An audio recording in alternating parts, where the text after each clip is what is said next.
بسم اللہ الرحمن الرحیم۔ السلام علیکم۔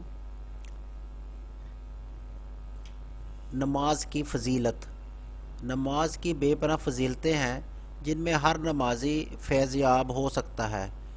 ان فضائل و فوائد میں سے ایک یہ بھی ہے کہ نماز شکستہ دل لوگوں کے مرض کا علاج ہے۔ چنانچہ فرمایا گیا، جان لو اللہ کے ذکر ہی میں دلوں کا سکون ہے۔ ایک اور مقام پر اللہ تعالیٰ نے نماز کو ہر طرح کی برائی و بے حیائی سے بچنے کا ذریعہ بتایا ہے۔ چنانچہ ارشاد پاک ہے، بے شک نماز بے حیائی اور برائی سے روکتی ہے۔ حدیثوں میں آیا ہے کہ ایک صحابی سے کوئی گناہ سرزد ہو گیا۔ انہوں نے نبی پاک صلی اللہ علیہ وآلہ وسلم کی خدمت میں حاضر ہو کر معافی کے لیے عریضہ پیش کیا۔ اس پر یہ آیت کریمہ نازل ہوئی، نماز قائم کرو دن کے دونوں کنارے اور کچھ رات گئے، بے شک نیکیاں برائیوں کو مٹا دیتی ہے۔ یہ نصیحت ہے نصیحت ماننے والوں کے لیے۔ پتہ چلا کہ نماز کی برکتوں میں سے ایک یہ بھی ہے کہ اس سے بندگان خدا کے گناہ مٹ جاتے ہیں۔ قرآن پاک میں جہاں نماز کی فضیلتیں بیان ہوئی ہیں، وہاں نماز چھوڑنے پر سخت وعیدیں بھی سنائی گئی ہیں۔ چنانچہ اللہ تعالیٰ کا ارشاد ہے کہ جب جنتی جہنمیوں سے پوچھیں گے کہ تمہیں کون سا کام جہنم لے گیا، اس پر وہ کہیں گے ہم نماز نہیں پڑھتے تھے۔ اس آیت سے ہر بے نمازی کو سبق لینا چاہیے کہ کہیں وہ بھی نماز نہ پڑھنے کی وجہ سے جہنم کا مستحق تو نہیں بن رہا۔ ایک جگہ اللہ تعالیٰ بے نمازیوں کی مذمت کرتے ہوئے فرما رہا ہے، تو ان کے بعد یعنی اچھے لوگوں کے بعد ان کے برے لوگ جانشین ہوئے کہ نماز کو ضائع کر دیا اور خواہشات کے پیچھے پڑے، تو ان قریب وہ جہنم کی وادی غی جو بہت ہی خطرناک ہے میں داخل کیے جائیں گے، مگر جنہوں نے توبہ کر لیا وہ بچ جائیں گے۔ اس آیت میں بے نمازیوں کو ہولناک سزا کی خبر دی گئی ہے کہ انہیں جہنم کی وادی غی میں داخل کیا جائے گا۔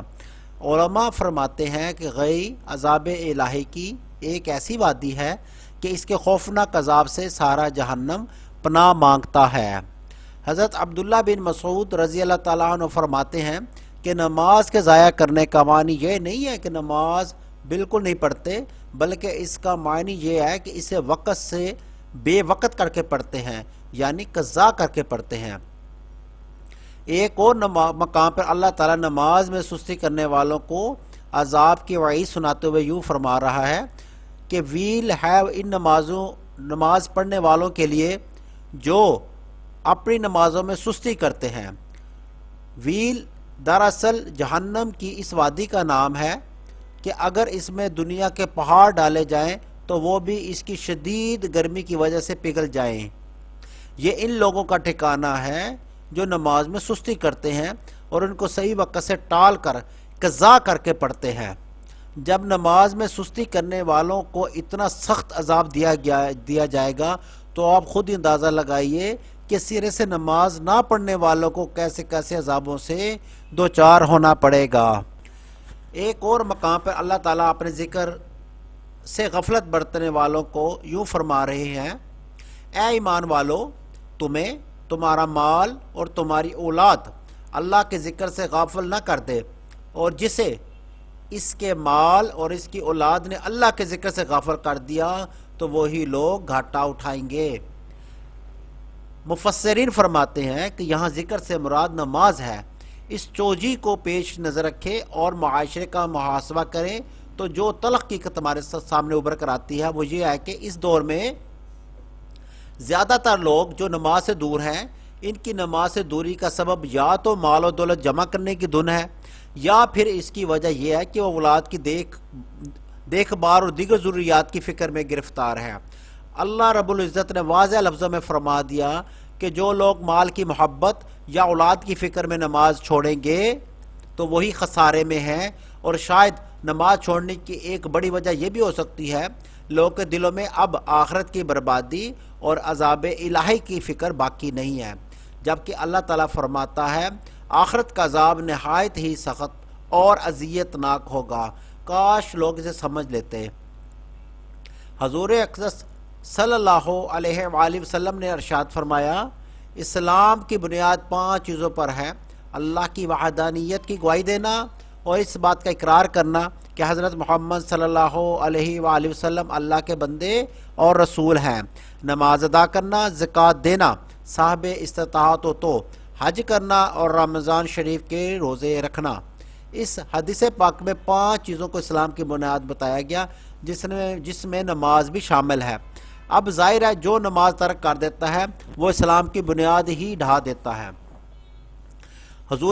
حضور پاک صلی اللہ علیہ وآلہ وسلم نے ارشاد فرمایا، نماز دین کا ستون ہے، جس نے اسے قائم رکھا گویا اس نے اپنے دین کو قائم رکھا، اور جس نے نماز ترک کی گویا اس نے دین کی عمارت ڈھا دی۔ حضور کریم صلی اللہ علیہ وسلم نے ارشاد فرمایا، ہر چیز کی کوئی خاص علامت ہوتی ہے اور ایمان کی علامت نماز ہے۔ نماز مسلمان ہونے کی علامت ہے، یعنی جو نمازی نہیں گویا وہ علامت ایمانی سے خالی ہے۔ حضور پاک صلی اللہ علیہ وسلم نے ارشاد فرمایا، بندے اور کفر کے درمیان، مسلمان اور کافر کے درمیان فرق کرنے والی چیز صرف نماز کا چھوڑنا ہے۔ حضور کریم صلی اللہ علیہ وسلم نے ارشاد فرمایا، سب سے پہلے قیامت کے دن آدمی سے نماز کا حساب لیا جائے گا، اگر یہ درست ہوئی تو باقی اعمال بھی ٹھیک رہیں گے، اگر یہ بگڑی تو سب معاملات بھی بگڑ جائیں گے۔ لہٰذا مسلمانوں کو چاہیے کہ نماز کی حد درجہ پابندی کرے تاکہ قیامت کے دن ذلت و رسوائی کا سامنا نہ کرنا پڑے۔ حضور کریم صلی اللہ علیہ وسلم نے فرمایا، اللہ تعالیٰ نے توحید کے بعد اپنی مخلوق پر نماز سے زیادہ محبوب کوئی چیز فرض نہیں کی۔ اگر نماز سے زیادہ محبوب اللہ تعالیٰ کے نزدیک کوئی چیز ہوتی تو فرشتوں کے لیے اسی کو مقرر فرما دیتا۔ حالانکہ اللہ تعالیٰ فرشتوں سے نماز کے افعال کراتا ہے، کوئی ان میں رکوع میں ہے، کوئی سجدے میں، کوئی قیام میں اور کوئی قعود میں۔ حضرت ابو ہریرہ رضی اللہ تعالیٰ عنہ فرماتے ہیں کہ آدمی اللہ تعالیٰ کے سب سے زیادہ قریب سجدے کے وقت ہوتا ہے۔ ظاہر ہے سجدہ نماز ہی کا حصہ ہے، تو جو شخص جتنی نمازیں پڑھے گا اس کے سجدے اتنے ہی زیادہ ہوں گے، اور جب سجدے زیادہ ہوں گے تو اللہ تعالیٰ کی بارگاہ میں اس کی قدر بھی زیادہ ہوگی۔ حضور پاک صلی اللہ علیہ وسلم نے فرمایا، جب تمہارے بچے 7 برس کے ہوں تو انہیں نماز کا حکم دو، اور جب وہ 10 برس کے ہو جائیں تو انہیں مار کر نماز پڑھاؤ۔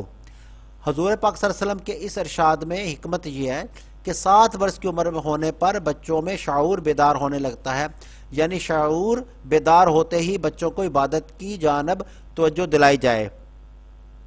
لیکن 10 برس کی عمر تک اگر نماز کے عادی نہ بن سکے تو انہیں مارنے کا حکم اس لیے دیا گیا کیونکہ اس عمر میں جو چیز اپنائی جاتی ہے وہ فطرت میں بیٹھ جاتی ہے، یعنی نماز کو بچوں کی فطرت میں شامل کر دیا جائے۔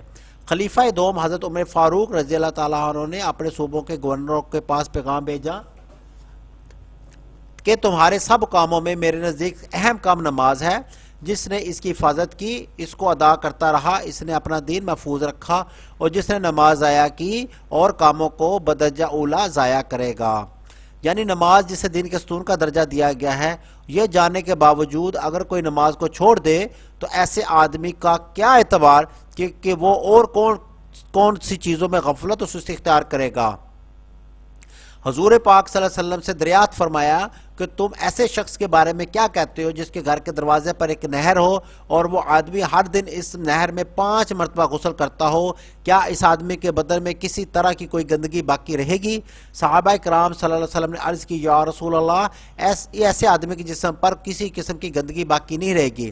اس پر حضور پاک صلی اللہ علیہ وسلم فرمایا، یہی مثال 5 وقت نمازوں کی ہے، اللہ تعالیٰ اس کے ذریعے بندوں کے گناہوں کو معاف فرما دیتا ہے۔ حضور پاک صلی اللہ علیہ وسلم ایک مرتبہ موسم سرما میں مدینے سے باہر تشریف لے گئے۔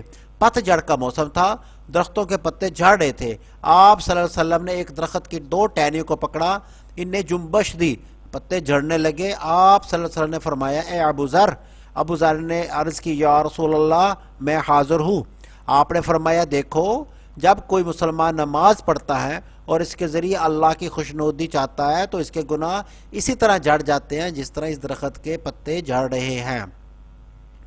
حضرت عبداللہ بن عاص فرق کہتے ہیں کہ ایک روز نبی پاک صلی اللہ علیہ وسلم نے نماز کا ذکر فرمایا اور فرمایا، جس نے نماز کی پابندی کی تو تو نماز اس کے لیے قیامت کے دن روشنی اور نجات کا سبب بنے گی۔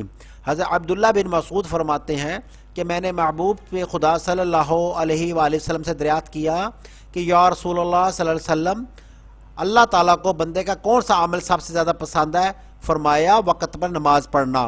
حضرت معاذ کہتے ہیں کہ میں نے رسول پاک صلی اللہ علیہ وسلم سے سوال کیا، یا رسول اللہ صلی اللہ علیہ وسلم، وہ بات بتائیے جو مجھے جنت میں لے جائے اور جہنم سے بچائے۔ فرمایا اللہ کی عبادت کرو اور اس کے ساتھ کسی کو شریک نہ کرو، نماز قائم رکھو، زکوٰۃ دو، رمضان کے روزے رکھو اور بیت اللہ کا حج کرو۔ معلوم ہوا کہ جنت میں داخلے اور جہنم سے نجات کے لیے نماز کی ادائیگی ضروری ہے۔ حضرت ابو ہریرہ رضی اللہ تعالیٰ عنہ سے مروی ہے کہ حضور پاک صلی اللہ علیہ وسلم نے فرمایا، جو شخص اپنے گھر میں طہارت یعنی وضو کر کے فرض نماز ادا کرنے کے لیے مسجد جاتا ہے تو ایک قدم پر ایک گناہ مٹتا ہے اور دوسرے پر ایک درجہ بلند ہوتا ہے۔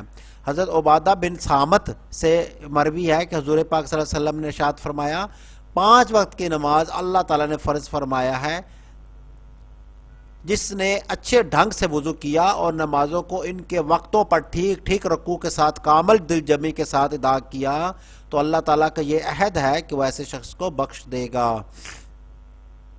حضور پاک صلی اللہ علیہ وسلم نے ارشاد فرمایا، بندہ جب سجدے کی آیت پڑھ کر سجدہ کرتا ہے تو شیطان علیحدہ ہو کر روتا ہے اور کہتا ہے، ہائے مصیبت، اسے سجدے کا حکم ہوا، اسے سجدہ کیا تو اسے جنت نصیب ہوئی اور مجھے سجدے کا حکم ہوا اور میں نہ مانا تو مجھے دوزخ ملی۔ شیطان کو جب جنت سے اس لیے نکلنا پڑا کیونکہ اس نے اللہ کے حکم کے باوجود سجدہ کرنے سے انکار کر دیا تھا۔ ہمیں بھی اللہ تعالیٰ نے نماز پڑھنے یعنی سجدہ ریز ہونے کا حکم فرمایا ہے، کہیں ایسا تو نہیں کہ ہم بھی سجدے کے غافل ہونے کی وجہ سے جنت سے محروم کر دیے جائیں۔ حضور پاک صلی اللہ علیہ وسلم نے فرمایا، اپنے اہل خانہ کو نماز پڑھنے کا حکم دو، بے شک اللہ تعالیٰ تمہیں ایسی جگہ سے روزی دے گا جس کے متعلق تم گمان بھی نہیں کر سکتے۔ معلوم ہوا نماز پڑھنے والوں کو اللہ تعالیٰ بے روزگار نہیں چھوڑتا بلکہ ایسی جگہ سے روزی دیتا ہے جس کے بارے میں بندہ سوچ بھی نہیں سکتا۔ اس لیے ہر مسلمان کو چاہیے کہ نماز کی پابندی کرے۔ حضور پاک صلی اللہ علیہ وسلم نے ارشاد فرمایا، نماز جنت کی کنجی ہے، جب نماز جنت کی چابی ہے تو اس کے بغیر جنت کا دروازہ حضرت نہیں کھل سکتا۔ رحمت عالم صلی اللہ علیہ وآلہ وسلم نے ارشاد فرمایا، بندہ جب نماز کے لیے کھڑا ہوتا ہے تو اس کے لیے جنت کے دروازے کھول دیے جاتے ہیں اور اس کے اور پروردگار کے درمیان سے حجابات ہٹا دیے جاتے ہیں اور حورین اس کا استقبال کرتی ہیں، یعنی بندہ نماز کے وقت اللہ کی رحمت کے بے حد قریب ہوتا ہے۔ حضور پاک صلی اللہ علیہ وسلم نے ارشاد فرمایا، جس نے وضو کیا جیسا کہ حکم ہے اور نماز پڑھی جیسا کہ حکم ہے تو جو پہلے کیا یعنی گناہ کبیرہ وہ معاف ہو جائیں گے۔ معراج کی رات حضور پاک صلی اللہ علیہ وسلم کا گزر ایک ایسی قوم پر ہوا جس کے سر پتھر سے کچلے جا رہے تھے، جب وہ ریزہ ریزہ ہو جاتے تو پھر اپنی اصلی حالت پر آ جاتے اور یہی عذاب انہیں برابر دیا جا رہا تھا۔ آپ نے پوچھا، جبرائیل علیہ السلام یہ کون لوگ ہیں؟ جبرائیل علیہ السلام نے کہا، یہ وہ لوگ ہیں جن کے سر نماز پڑھنے سے بھاری ہو جاتے تھے، یعنی یہ نماز نہیں پڑھتے تھے یا نماز کو بوجھ سمجھتے تھے۔ قرآن و حدیث کے ان واضح ارشادات سے واقف ہونے کے بعد ہر اس شخص کو جو نماز سے غفلت برترا ہے اسے چاہیے کہ نمازی بن جائے تاکہ اللہ اور رسول کی رضا حاصل ہو اور ہر طرح کی آفت و مصیبت سے دنیا اور آخرت میں حفاظت ہو۔ اللہ سب کو نماز پڑھنے کی توفیق عطا فرمائے اور دیکھتے رہیے روحانی وظائف کا چینل اختر انفارمیشن۔